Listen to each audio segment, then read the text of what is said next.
This race right here has to go on your bucket list. If this is your first time watching, my name is Joanne and I'm a travel vlogger, and I also love running, and I've decided to combine those two interests and start a new series where I talk about amazing races that you can go to.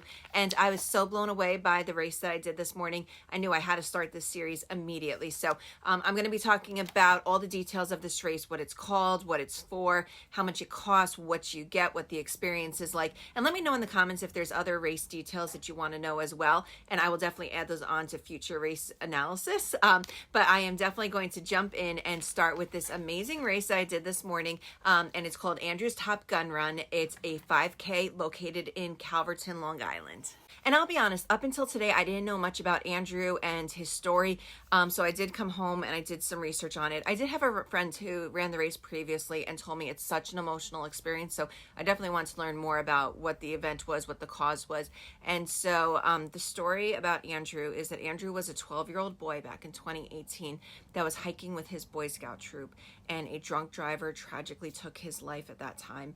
And the race has been formed in memory of him, and the foundation that his family set up does amazing work as well.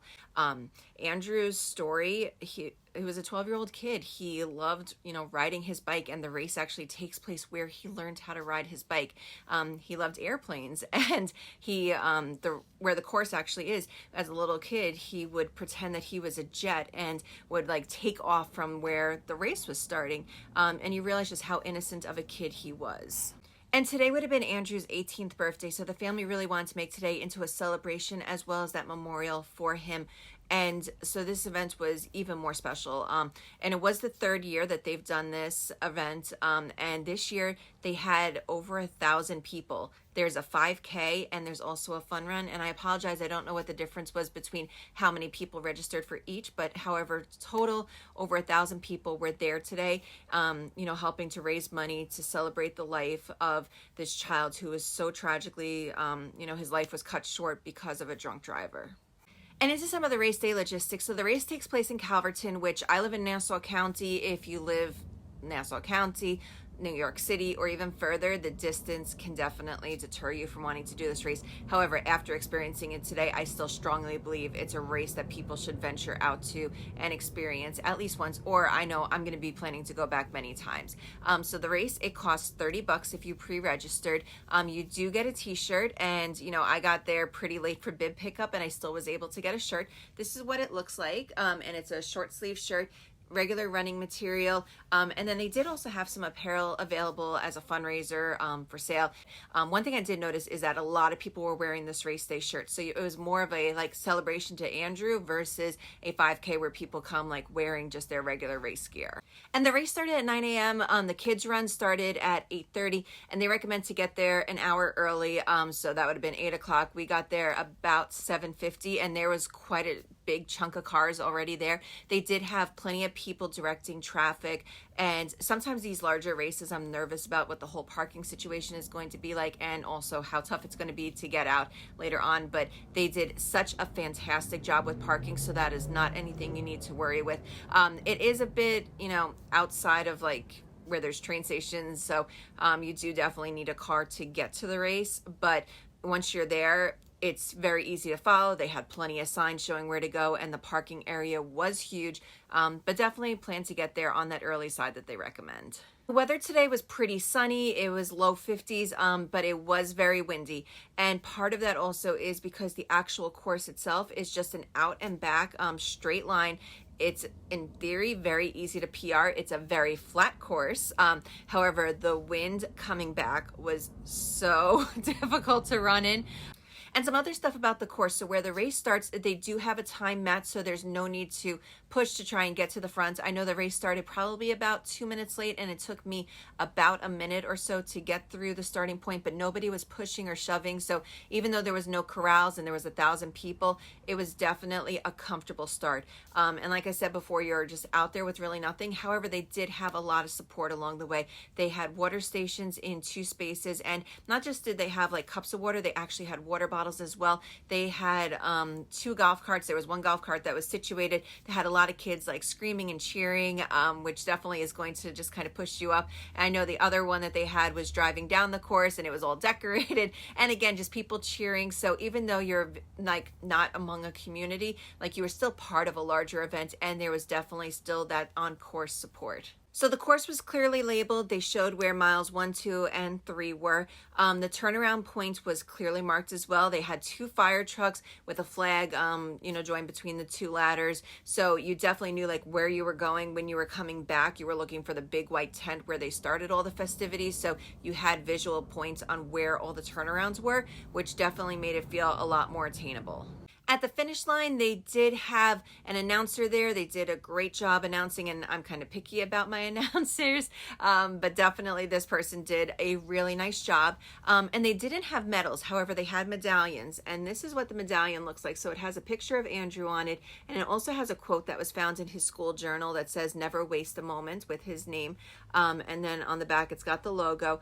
And I found out these coins were actually made and donated by Andrew's grandparents. So, it makes it a little bit more special than just like when it's like, oh, so-and-so business paid for it. Like this was actually paid for by this kid's grandparents to make sure that people have a token to remember their grandson with. And again, I'm just getting chills thinking about that. And I know this is going to definitely be going where I put my race medals because I still want to see it. And I mean, just follow Andrew's message as well. This little 12-year-old kid really was onto something about just how to handle life. Post race, they had water bottles available, but they just also had a ton of things going on. So the race was really meant to be a celebration of Andrew's life. So before the race, they had donuts and Pepsi and Mountain Dew and crumb cake and bagels and all of Andrew's favorite foods. And then post race, they had the same types of things as well. But they also had an ice cream truck, I guess is the right way to put it, that was serving ice cream with sprinkles. They had hot dogs and hamburgers, and they still had all the food inside of the tent as well. So they were taking it as a celebration and really wanted to capitalize on the things that Andrew would have loved to have seen at the event. The other thing was also at 10:25 a.m. was the time that Andrew was born, and they actually had a plane fly over at 10:25 with a banner that said "Happy Birthday, Andrew," with also the message, "Don't drink and drive." So people were hanging out post-race because it was truly a celebration. There was so much to do. I know post-race, one of the booths I went to, I had registered on what apparently was called Wacky Wednesday. I wasn't aware of it until yesterday. I got an email saying, you signed up for the race on Wacky Wednesday, so you can actually stop by and get a free ticket to Splish Splash, which is a water park on Long Island. I've never done a race where they've had a giveaway to a venue. I've done where they give away a bag or a gift box or whatever it is. But this was the first time they actually gave out tickets to a different event, which I thought that was so cool. I love different experiences. So to walk out with a ticket to whatever it was going to be, and in particular that it's a really popular water park on Long Island, I thought that was such a cool giveaway that they had. And one other thing I thought made this race so cool was they actually had a pamphlet before the race that gave you all the details about the event. So it starts off with this picture of Andrew, and it's called your pre-flight checklist, again, following up with this Top Gun type of theme. And inside here they have information about a gala that they have, but up here they have an outline of what all the events are, so you know what time the fun run's starting, you know what time they're doing a moment of silence. They had everything clearly lined in here. They also did have that you can go to different vendor booths and get stamps. I didn't do that, however, it's something that makes this so much more different than just a race where it's they've got vendors. You're actually encouraged to pick up one of these and interact with the vendors, and it becomes more that community vibe than just your traditional 5K.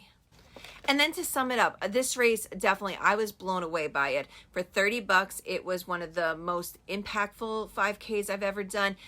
This experience is definitely going to last with me. This coin is something that I'm definitely going to be treasuring. I'm going to, add the bib to my collection. However, what I feel in here when I think about Andrew and his story, again, I feel like I'm just getting so emotional about it. It is such a beautiful tribute to a life that was taken way too soon. And I'm planning to go back again and again. And like I said, I had the idea for doing this as a series in the back of my head. However, after experiencing today, I'm like, more people have to know about this event. And they had 1,000 this year, but I know that they can have even more. And Andrew's message and that of like his family's message definitely needs to be spread. So definitely plan next year, sometime around Marches, that you want to do this 5K.